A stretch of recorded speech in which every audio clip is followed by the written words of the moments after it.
Good day. I will be presenting a topic today about kidney transplantation and immunosuppression. I have nothing to disclose. The objectives of this talk will be number one, to present to you as a renal transplantation as a treatment option. I'm also going to spend some time talking about deceased donors, the type, and I will briefly touch about the allocation system just for you to understand about how organs are being allocated here in the United States.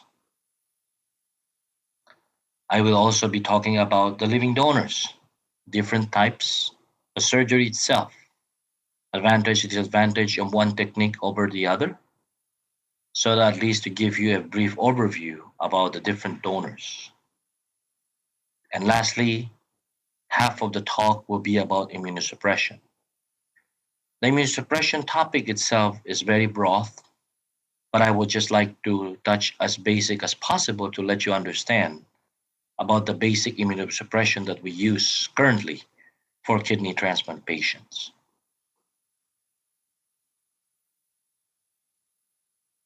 Now, when we talk about renal transplantation,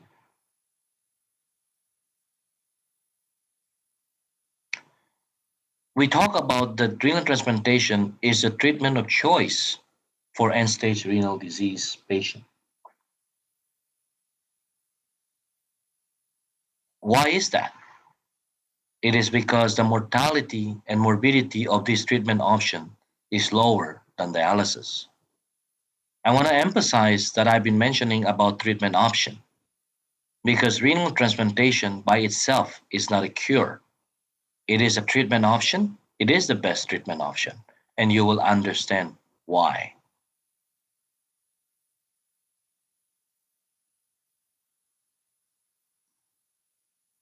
As you can see in these slides, patients on dialysis are subject to a number of complications, either as a direct effect of the procedure or because dialysis does not replace all of the functions of a normal kidney. As you can see here on top, the cardiovascular disease is widespread in dialysis patients, in part as a result of the underlying disease that led to the renal failure. Classic example is diabetes and hypertension. In the United States, diabetes is the most common cause of kidney failure. Also want to touch briefly the dialysis-related anemia, although this has been a little bit helped by the recombinant erythropoietin that now can be given to dialysis patient. Other potential complications includes renal osteodystrophy and uremic neuropathy. What is not written in these slides is a significant amount of dialysis-related morbidity that is related to vascular access, whether it is going to be by hemo, in which they have to continuously revise the graft, or PD from people having peritonitis that they have to change and shift from one form of dialysis to another.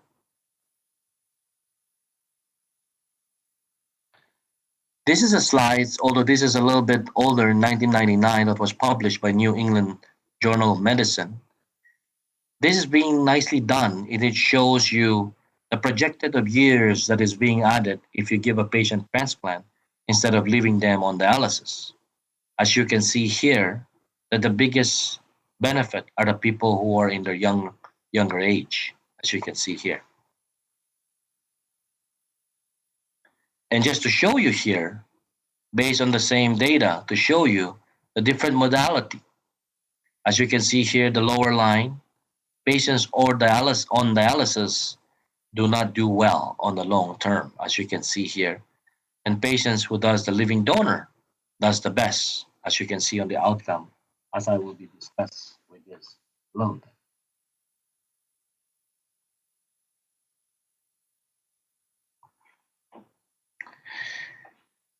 This is more of a current slide, like the two slides I presented before about showing you the life years added. This is better because it's broken down more into more stratification in terms of the age group. As you can see here on the orange one, people who are on dialysis, and the blue one, if you added a transplantation to them. As you can see here, for example, for the group of 20 to 24 years old, if you put them on dialysis, the average lifetime is about 17 years more, but adding a transplantation could increase to as high as 45 years. That is the reason why transplantation is being pushed, not only by the medical community, but also by the government. Because in the long run, not only does it help in terms of the quality of life, and I just want to touch briefly on this slide to show you the cost. This whole slides maybe in 2011 because the government sometimes the slides they release about 3 5 years later. You can see here as of 2011, the cost of Medicare for ESRD patient is about $34 billion, and you can see here the average cost per patient. A dialysis is about $87,000, while transplant runs around $30,000. And here is a more recent that was just recently published based on the USRDS database. As you can see here, the transplant is about 30,000 as shown in that slide. It's not really changed, but the dialysis continue to be in the 80 to $90,000 per patient. In fact, in the past, the break-even point between transplant and dialysis was around 2 years, but now it's as close to about a year. So as you can see here, the reason why we do transplant a while ago that was discussed is because number one, it improved not only in terms of survival, not only does it improve the quality of life, but also in terms of fiscally for the government, it helps us as a country as a whole. Now, when you say about kidney transplant, who are the people who need kidney transplant?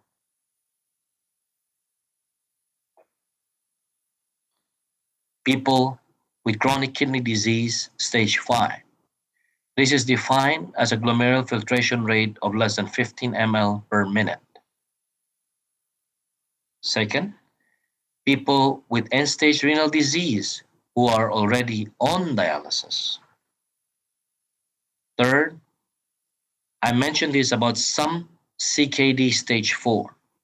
CKD stage 4 is defined as a GFR between 15 to 29. The people who needs transplant are the people between 15 to 20. So, as I have seen on the next line, you can see here, it says we'll only to start accrued time when GFR is less than 20. So when you put a patient on the list, you can put anyone on the list. But time will only start to accumulate once the GFR has reached 20 or less.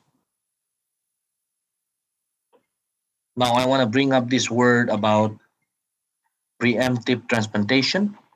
This is a word that you may hear once in a while or even much often. Preemptive transplantation means transplantation before the start of chronic dialysis. So you're trying to put a kidney before the patients really be on dialysis. So when their GFR is between 15 to 20 or even 10 to 15 while they're not yet on dialysis. Why is that? Because as you can see here on this article, there was, even though it's 2002, it had shown that the graft survival, okay, both short and long term, there's a better survival for people who really gone to go for preemptive than people who are on dialysis more than 2 years. Now, as you can see here, the cutoff point here was used as a 2 years. So that's the reason why it is always good to do preemptive if it's possible. And I will explain later the different kinds of donors, which donors can help you to do preemptive because you want to do that as much as possible.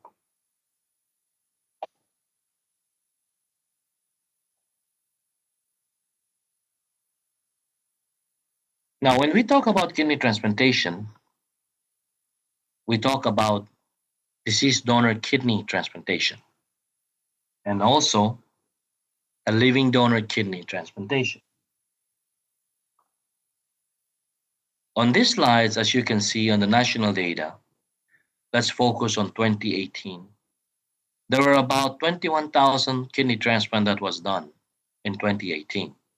As you can see here, 14,000 of them was a deceased donor, while the living donor is around in the 6,000 range. So roughly around two-thirds to one-third. It may sound a lot, correct? But the truth is, it's not enough. The number of patients that are being added to the list is way more than the number of transplants that we do. Even though the trend has shown that it is going up each year as we explore more organs, going with marginal organs, still we cannot keep up with the number of patients that are being added to the list. This is also from the OPTN annual data, just to show you that the number is roughly around 21,000, as you can see there. But what I want to emphasize on this slide is you can see the living donor transplant is relatively flat. It has not really gone up. It's relatively the same, around in the 6,000 range.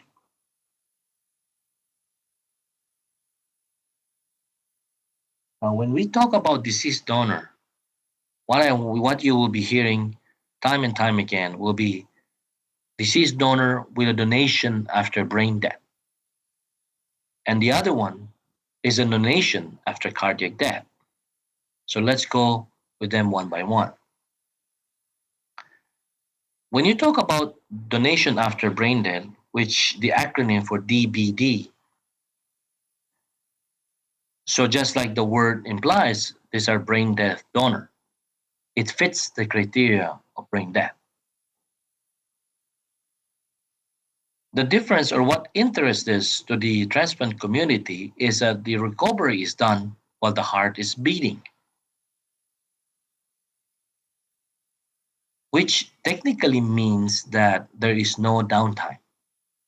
So while the heart is beating, before they clamp the big blood vessels, they start to perfuse the solution, the preservation solution, then they clamp the vessel. So there is no downtime. There is no what we say as warm time. On the other hand, when we talk about donation after cardiac death, these are patients who has not fit the criteria of brain death.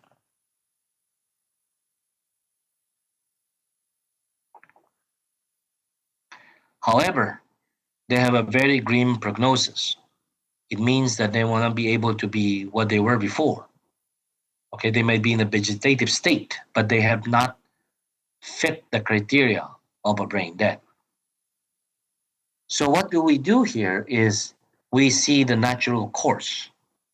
When a patient is said to be a DCD, as an acronym for donation after cardiac death, the patient is being brought to the operating room, in which at this time the patient is extubated to see the natural course if the patient will go or not. And once the patient goes to asystole, they wait for about 5 minutes, which is about where the brain doesn't recover, and that's where death is proclaimed. After that, only at a time the procurement team or the recovery team can go in and start recovering the organs. Now, the time is going to vary. For each and every organ, it varies how long that natural course will be. So, for example, for liver, they prefer the downtime before proclaiming that the patient has passed is around 30 minutes. For kidneys, it can go as far as 60 minutes. So, with this, as you can see, because the patient becomes asystole and you wait for 5 minutes, they are technically described as a non-heart beating donor. Clinically means there is a downtime, right? There is a time that in which the organ is not perfused with blood.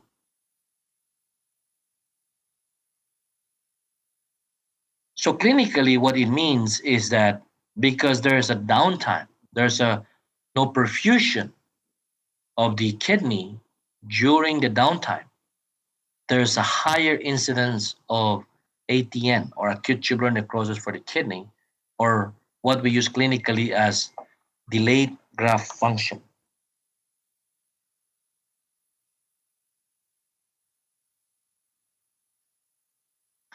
A delayed graft function, which is defined as patients who need dialysis within the first week after transplantation. So you will see a higher risk of DGF for this kind of donor because there's a downtime. So the kidney has a hit. There's a higher risk for ATN on this kidney. Now, but there will be a DBD, there will be a DCD. Now, once you have the DBD, DCD, there's a historical classification in which donors are further classified into the following: an SCD or an ECD, which stands for expanded criteria donor. So anything that is not described for the ECD, as you can see here, are SCD.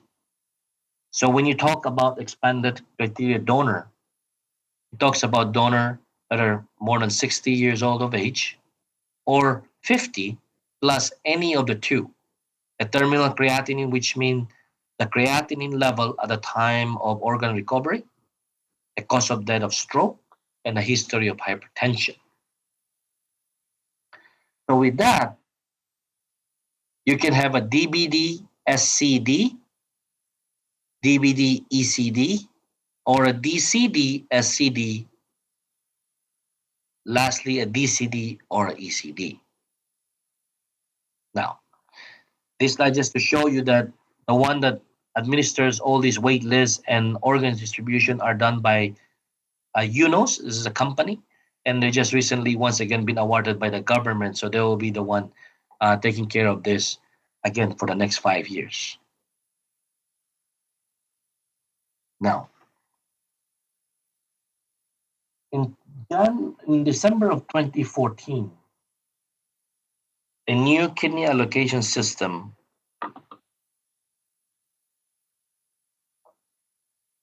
was rolled out. This was a 10 years in the work. Okay? And the difference is now they want to remove this word using SCD or ECD. Instead, changing it into a donor quality based on this known as KDPI, Kidney Donor Profile Index. And then on the person or the recipient or the patient who received the kidney, they will also assign a score known as EPTS, Estimated Post-Transplant Survival Score. Okay? So this is how they change it. But, and then updated on the third, you can see on the third bullet said updated waiting time, list time policies. The biggest change that had happened in this allocation system in the past, before this new allocation system was rolled out, your time starts on the day when you are put on the list. Okay, that is how it is. But with this new allocation system, you will be your time starts accumulate on the day that you are list or on the day that you start dialysis, whichever is longer. Okay, which makes sense. So if you are on dialysis for 5 years and you just got listed, in the past, you only get 1 day after the day of the listing. But if you now with this new allocation system, since you were already 5 years on dialysis, when they put you on the list, you have at least 5 years of waiting time, which makes sense because the patients who are longer on dialysis needs the kidney sooner. Okay? And the other one, as you can read it, but I think that was the most things that is more important for you to understand. Now, let's talk about this KDPI. KDPI, as you can see on the second bullet, is derived from the Kidney Donor Risk Index, in which is an estimate of the relative risk of post-transplant graft failure from a particular donor. So it is a factors of different factors that as you can see here, from the age, ethnicity, the creatinine, the hepatitis C status, the weight, the height, the cause of the, they will give you a number. So to make it simplistic is the higher the number, the marginal the kidney will be. The lower the number, the better the quality of the kidney. In fact, to give you an example, 85% of KDPI and above are considered ECD, like in the historical perspective. So remember, as I mentioned, so initially the KDPI is for the donor, the EPTS is for the recipient. The EPTS score again is a criteria in which per recipients are given a score. The lower your score means it means the longevity of your life years will be longer. So to make it simplistic for you is that what they do now is to match the higher longevity kidney, which means low KDPI kidneys, to people who are going to live longer, which is a lower EPTS score. So to even make it simpler to understand, in the past, in the previous allocation system, a 20-year-old kidney can be given to a 77-year-old recipient. But with the new allocation system, a 20-year-old will almost never go to a 77-year-old, but it will go to patients who are young, like in their 20s, 30s, because they're the one that has the most life years, and they won't do, and this kidney is given to them because they want to make the most out of it. So that's how the new allocation system is being done. So points again are awarded. So each each recipients are given points. The higher of points, it means the higher you are on the list. And these are the criteria that they use, in which most weight is given on the waiting time. And remember, the difference again with the new allocation system, the waiting time is going to rely on either on the day that you are getting listed or on the day that you started on dialysis, whichever is longer. Okay? And those are the other points that they award to you based on the antigen mismatch, whether you're pediatric, and also your antibodies that you have in your body. Now, let me just quickly talk about the operation. As you can see here on the picture, so in contrast, so that new kidney, we almost always we put it on the iliac fossa, whether it's on the right or on the left. So we leave the native kidneys. So the old kidneys are known as the native kidneys. We leave them almost always behind. Then we put a new kidney in. That's, as you can see here on the iliac fossa, in the right iliac fossa, in this particular picture. Just to show you here, sometimes a third-party vessels is used, but that's where we usually connect it, either on the common iliac or the external iliac, common iliac vein or the external iliac vein, just depending how big the kidney or the body habitus of the recipient. Now, some people will say, then when do you remove the old kidneys? Now, majority of cases, we don't remove the native kidneys, but there are instances that there are indications where the native kidneys needs to be removed. For example, when you have infection, the infection source, because there's a lot of stone burden. Okay. Uncontrolled hypertension, proven that it is because of renal artery stenosis from the native kidneys, or patient with a severe nephrotic syndrome in which they have so much proteinuria. Okay? And of course, the size. Polycystic kidneys, right? Because the size may be so huge that you need a space where to put the new kidney. I'll show you here. This is a classic example of a patient with a huge polycystic kidney. As you can see here on the arrow, that's where we will put the new allograft kidney, but there's no space.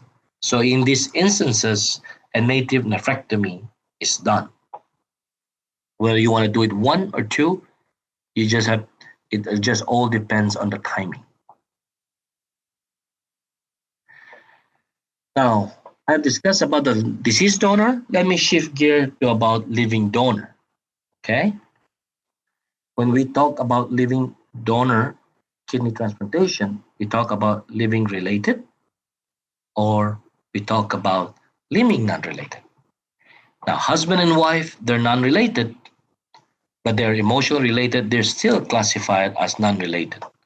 All altruistic donors, which is defined as donor who wants to donate their kidney altruistically, someone they don't know, are considered living non related donor.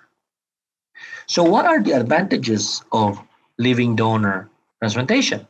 Of course, I mentioned to you a while ago about preemptive because you have the luxury of time, you can timing everything. You can always do a preemptive kidney transplantation.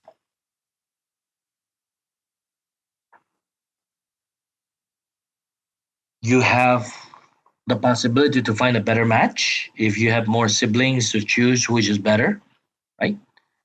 And of course, in a little bit, I will show you that the living donor has not only in short, in terms of the short, but also in terms of the long-term graft and patient survival. And because this is a living donor, the incidence of delayed graft function, which I mentioned to you a while ago, defined as patients who need dialysis on the first week after transplant, is almost all very low because you expect these kidneys to work right away. The other advantage is desensitization. You can do it.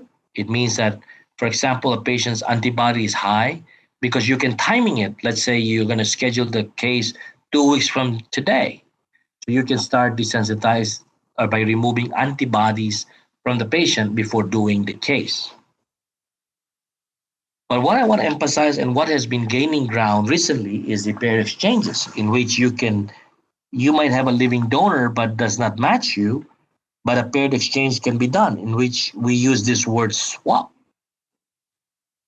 But you need to have a living donor to have swap, right? Because nobody's going to be swapping with you if you have no one to swap. So this has really gained a lot of gaining momentum. In fact, this last past few years, a lot of exchanges has been done. And just to show you here, based on the OPT and annual data, as you can see, the number of living donor related is going down, as you can see here with time, but the unrelated is going up. But I want to show you this orange one that shows paired donation slowly going up. So, yes, the total number may be the same, is because some is covering for the other. The living related is going down, but the others are going up. So the number roughly stays the same. Now, when you talk about living donor, we talk about donor nephrectomy. And when you talk about donor nephrectomy, there are two forms of it. One is open and the other is laparoscopic. And laparoscopic is further divided into either unassisted or either pure laparoscopy. So this technique is is different, but they use laparoscopic machine. It really depends on the comfort level of the surgeon of how they want to do it. There's not saying one is superior than the other. At the end of the day, it's all about the graft function and the safety of the donor. So it's really more of comfort level as to which technique preferably a surgeon wants to do. Just to show you here that even as of 2013, laparoscopic hand assisted is the most, and then the not assisted is the less majority, but most people do the hand assisted here at the United States. It's always good to know that at least the donor nephrectomy history, 1991, it was first done laparoscopic, but it was not, until 1994 when they said that, hey, laparoscopic donor nephrectomy is feasible. So they did the first one in 1995. Only in 2003 did it become widely accepted.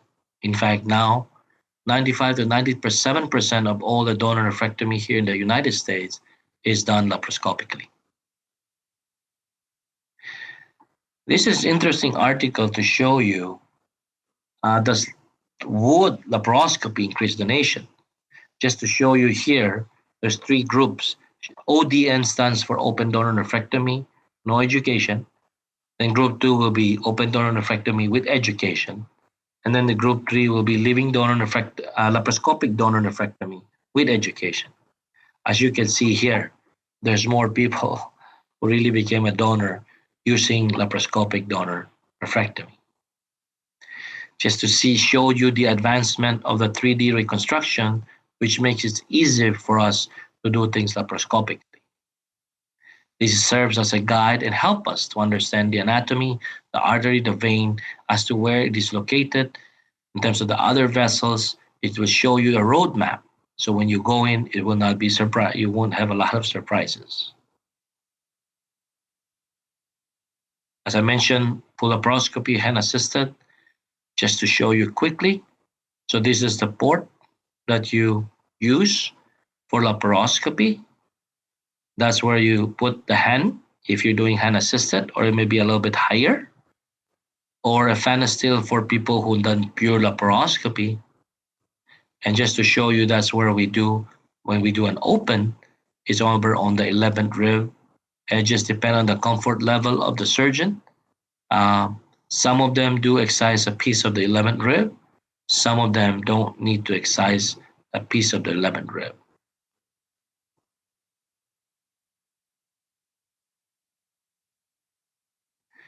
Here showing you how a staple is being used once the kidney is going to be removed.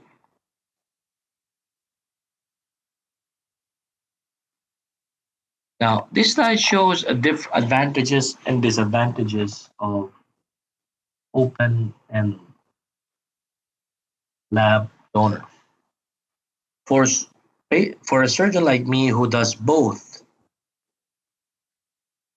as you can see here, of course, the advantages on open nephrectomy on the left side show long-term safety record, but the disadvantage is more postoperative pain, recovery time will be longer.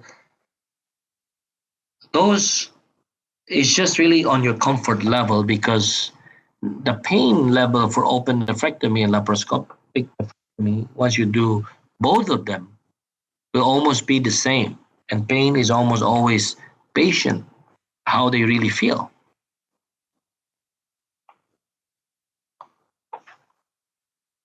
You know? So, and this potential for hernia, if you do it the right way without injuring the vein, without injuring the nerve, you should not really see that. Okay? And of course, with laparoscopy, one still stays true that the vessels will always be shorter because you use a staple, and because of that, and the operative time is always going to be longer, because when you do open nephrectomy, everything is there. Now, why living donor? As you can see here, this is a very based on the USRDS to show you the 2014 annual data. So the graft survival is always going to be longer, and patient survival rate will always be longer with a live donor. That's why we always recommend patients who are young to go for living donor, because the chance of them to get another transplant in their lifetime is always high. So you always ask them to do the best on the first transplant. And as you can see here, the biggest advantage of using a living donor is it has longer graft and patient survival.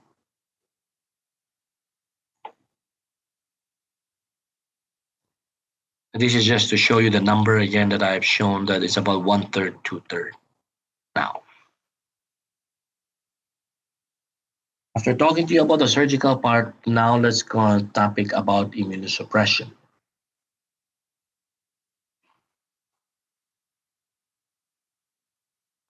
So the first question when we talk about immunosuppression is, what are we preventing? Why is there need for immunosuppression, right? So immunosuppression is the cornerstone to prevent your body from rejecting the organ. So the two types of rejection that we are really trying to avoid is, number one, the acute cellular rejection, as the word implies, cells. So the cells attacks the allograft. Okay? And the second rejection is known as acute humoral, in which it uses the antibodies, mediated by antibodies to cause the rejection. Just to show you here about the cells attacking directly. Okay? So the foundation of the immunosuppression is to prevent this. Okay? It's not for you to develop tolerance, which does we have a lot of work to do, but is to prevent these two kinds of rejection so that the allograft can stay in your body longer. In order to understand the immunosuppression, it's always good to understand the history. This is a picture on your left side, the Hindu god Lord Ganesh. So even in historically, there's already a lot of discussion about chimerism. Okay, as you can see here on the right side, chimera, in which one animal is transplanted to another animal. So that has always been fascinated humans even long ago. But let's talk about that in the 1900s. Of course, in the early 1900s, xenotransplantation in which animals' organs are used. Of course, it was a dismal result.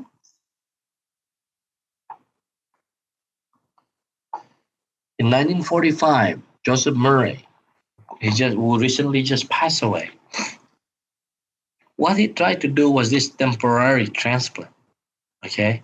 But it never worked, okay? It never worked. But that didn't stop him from continue doing his work.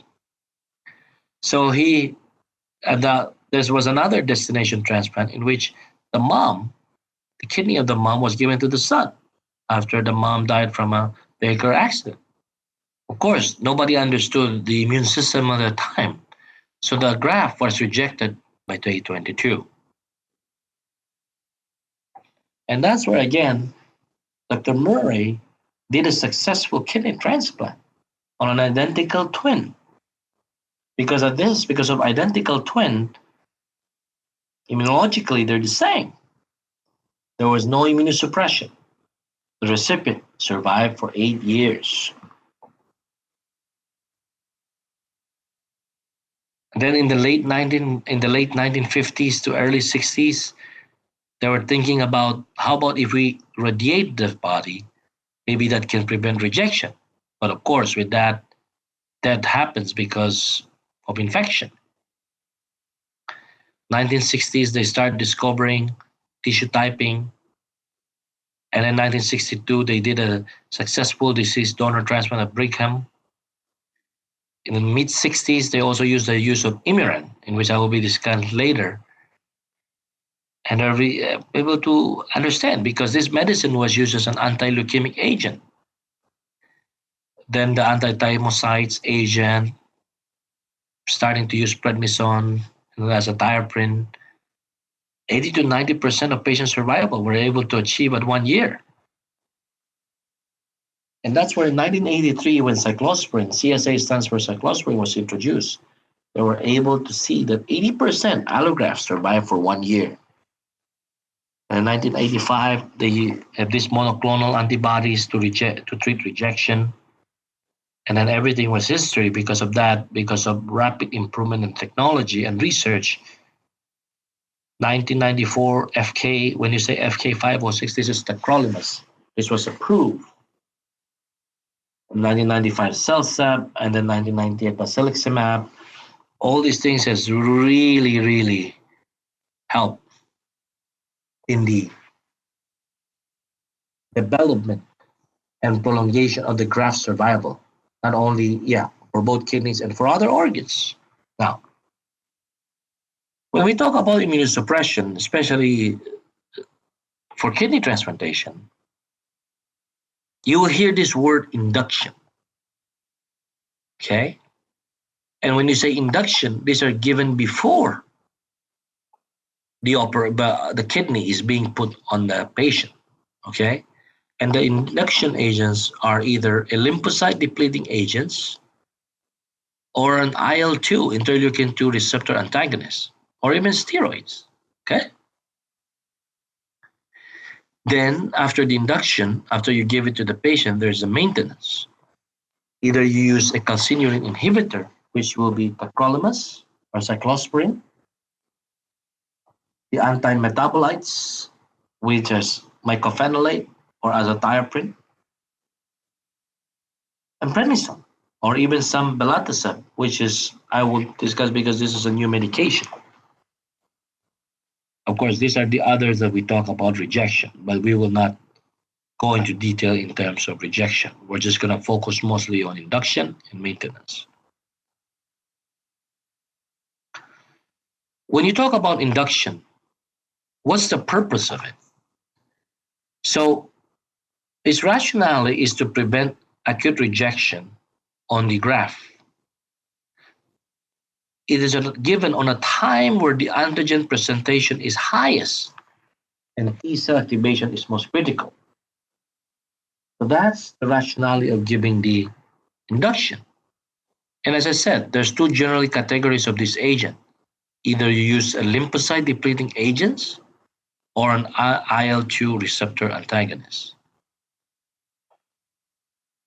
When we talk about lymphocyte depleting agents, it's very potent because it attacks most lymphocytes.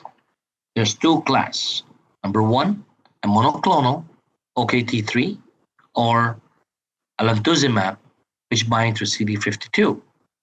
But what is more popular here in the United States is the use of polyclonal agents because it attacks multiple T cell receptor, either an AdGam, which is derived from injecting T cells to the horses, or thymoglobulin, which is coming from rabbit. As you can see here, these polyclonal depleting agents are produced by immunizing rabbits or horses with human lymphoid tissue.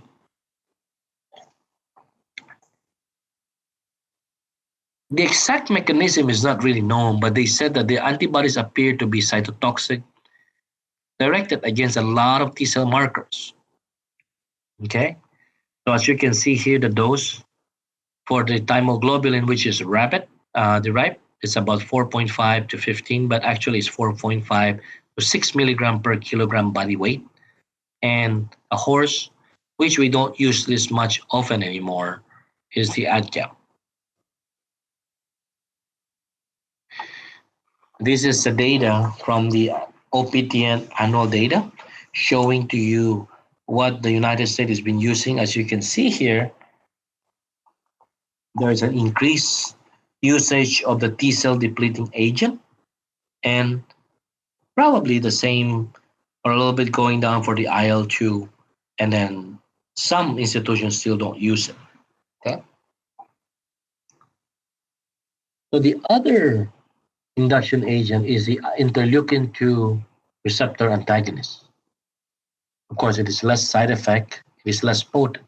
It blocks CD25, which is the IL-2 receptor. Actually, there are two agents. Actually, there's only one because the other one is already out of the market. The one agent that we use is basiliximab, okay, given on day 1, day 0, and day 4. This is just to show you on the middle is a cells with all the receptors. I just wanted to show you how this induction agent, how it works, where does it blocks. As you can see here on the upper part, the basiliximab attacks or hold the IL-2, prevent this cell cytokine production. The ATG, anti-thymocyte globulin, attached to all these multiple receptors. And then the OKT3 on CD3 and the alemtuzumab on CD52. This is a T cells. So with that, you prevent co-stimulation. You prevent the presentation of the cells, the antigen, to progress to rejection. Now, since I talk about induction, now I'm going to talk about maintenance. So what's the purpose of the maintenance? Remember, before the patient goes to the OR, you give the induction. And once they come out, then you start the maintenance. The reason for the maintenance is to do a combination of low doses of different drugs. Because if you give one, just one, there will be more toxicity than just to give them multiple combination. So the overlapping toxicities to prevent rejection of the allograft. So the cornerstone will be a calcineurin inhibitor. The adjuvant, you either choose an antimetabolites, which is more popular than the anti-proliferative, and then some institution would like to use steroids, some institution don't like to use steroids. When it comes to the calcineurin inhibitor, there are two right now in the market, okay? Cyclosporin and tacrolimus. It's ironic, right? They are nephrotoxics by itself. It's a double-edged sword because it helps the graft on the short term, when I short term like 5 to 10 years, but on the long term it is nephrotoxic. That's the reason why there's a lot of research that is going to how to avoid this calcineurin toxicity to the kidney on the long term. As you can see here, cyclosporin is that was discovered in 1983, is the older one, and the newer one is tacrolimus, which is also known as FK506. One need to understand the most important about this calcineurin inhibitor is the drug interaction. So some can cause the level to go up, some medicine can cause the level to go down. So let's quickly talk about cyclosporin. It's a small cyclic peptide. It's a fungal in origin. Okay, it binds cytoplasmic receptor, the cyclophilin, and then as you can see here, down regulation of IL-2 transcription. Okay, and therefore there's a less generation of cytotoxic T lymphocytes. There's different formulation, is a Sundimune or the Neoral. But I think what is very important, what is unique about cyclosporin is that all this maintenance, especially the calcineurin inhibitor, you need a therapeutic monitoring. And for cyclosporin, what is unique about it, in order to know its best level on the blood, is known as this C2 monitoring, in which 2 hours after the ingestion. Theoretically, I know it is the best you measured it, but logistically it's kind of hard. But to monitor the best level, what is unique about cyclosporin is the CY2 or the cyclosporin 2 hour later. That's the level that you want to check for people on cyclosporin. As you can see here on the last slides, the average target is about 175 to 500 the first 6 months, and then you go to about 150 to 200 on the next 6 months. So you will be expected to have a higher level in the first 6 months and then lower level after that, because rejection is highest on the first 6 months. That's the reason why you want the level to be higher in these first 6 months. But tacrolimus is a macrolide, like antibiotic, derived from a bacteria. It is also lipophilic. It works almost the same. In fact, it's like the brother of cyclosporin. Its formulation is Prograf and is independent of bile acid. So as you can see here, in contrast to cyclosporin, the way we check tacrolimus is always on the TRO level, about an hour before the next dose of the medication. That's where you try to see what the level of the blood is. And as you can see here, in the first 6 months, usually 8 to 12, depending on which protocol, different institution. And then after 3 months or 6 months, they adjust it to a lower level to around 4 to 8. Again, these are all protocol driven, and they're different across institution.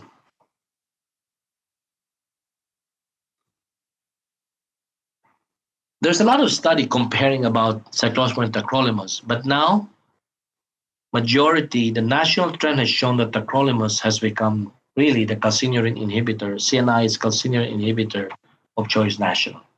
Okay. Just to show you the different side effect of it, between cyclosporin and tacrolimus. But what is unique about cyclosporin is the hirsutism and the gingival hyperplasia and alopecia for tacrolimus.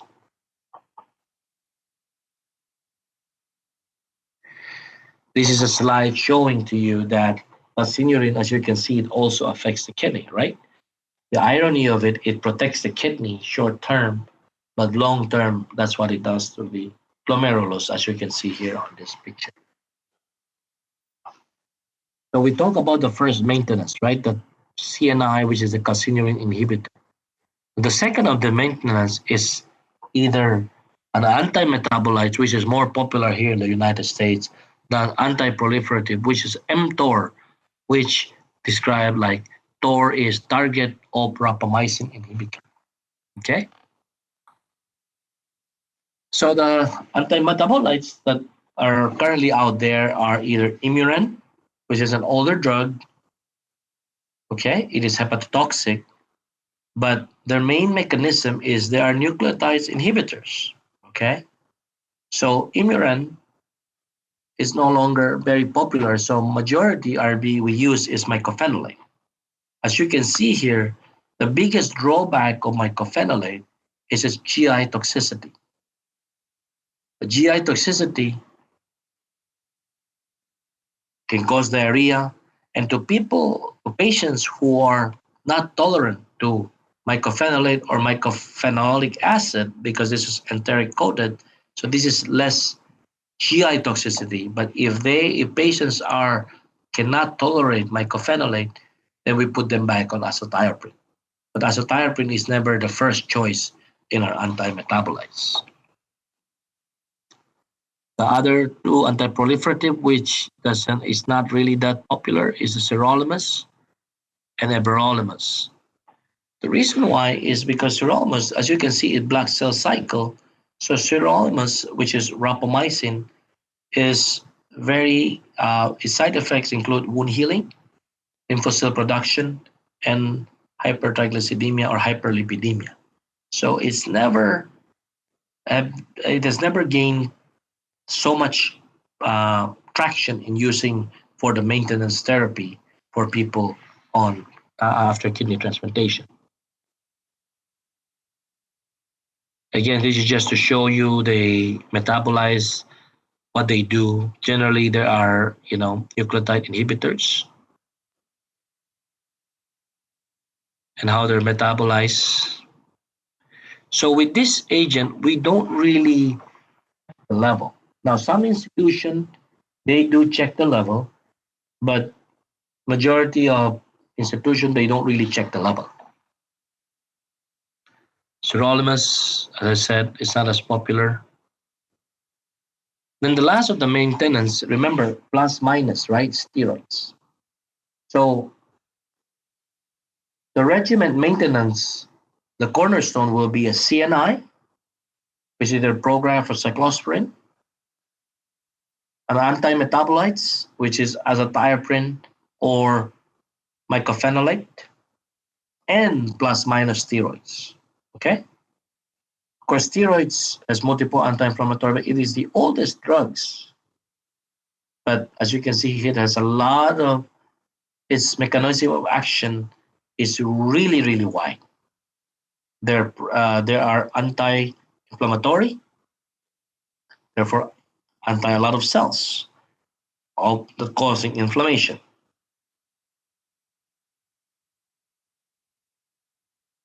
Here's a slide just showing to you again the other function of steroids, of what they do.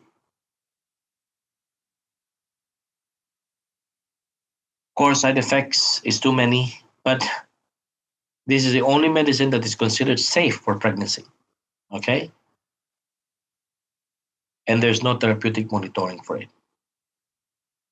But what is crucial for you to understand in the steroids is that there's a lot of steroids, right? There's a prednisone, there's solumedrol, there's hydrocortisone, is to know its potency. Okay? So usually when we give during induction, we usually give it with solumedrol. And as we discharge the patient, and that's come in IV, solumedrol comes in IV. And when they're discharged, Then they're given prednisone, which is in its oral form. Okay. So just to show you once again, this is a slide where it affects the vasiximab on this side, and where, as you can see in the middle of the cells, where it affects. Okay. This is where the steroids affects it. This is where cyclosporin stops it. The calcineurin also included here is the tacrolimus. Okay. And this is the cell cycle, the mycophenolate and azathioprine. It stops the cell cycle. Okay.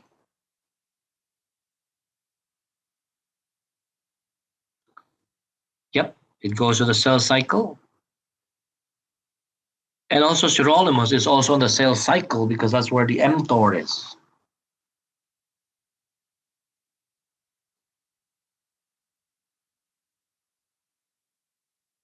As you can see here, most of these actions that are being done is targeted on the T cells. Okay, because by preventing the T cells from doing its job, doing its work. And the belatacept is a new, but I won't be discussing that medicine in this talk. This is just another slide showing to you where it attacks. As you can see, belatacept here, this is the IL-2 affecting the signal 3, where the sirolimus, that's the cell cycle, as you can see on the lower, azathioprine, mycophenolate on the cell cycle, CD52, which is the alemtuzumab, and then the cyclosporin on your left side on the calcineurin inhibitors, that all to prevent all these things to happen. The slide itself is self-explanatory. So, in summary, renal transplantation is still the best treatment option for end-stage renal disease patients. I want you to know that living donor, that's why we always strive for living donor, not only has a better short, but also long-term graft and patient survival. And immunosuppression is a cornerstone for prevention of rejection. And induction agents are commonly used. This is where you use first, where the antigen presentation is highest. And then you use a maintenance therapy, a triple regimen, which is a standard. Again, it can be dual if you don't want to use prednisone, in which the most common is a tacrolimus for the TAC, the mycophenolate, and a plus minus prednisone is a common maintenance therapy that is being used for patients who want to undergo. So I want to thank you for your time for listening to this talk. I want to acknowledge these three physicians who have helped me, Dr. Bryce Stephanie, Dr. Africa, and Dr. Miller. Thank you very much, and I hope you're able to understand at least briefly about transplantation and immunosuppression. Thank you.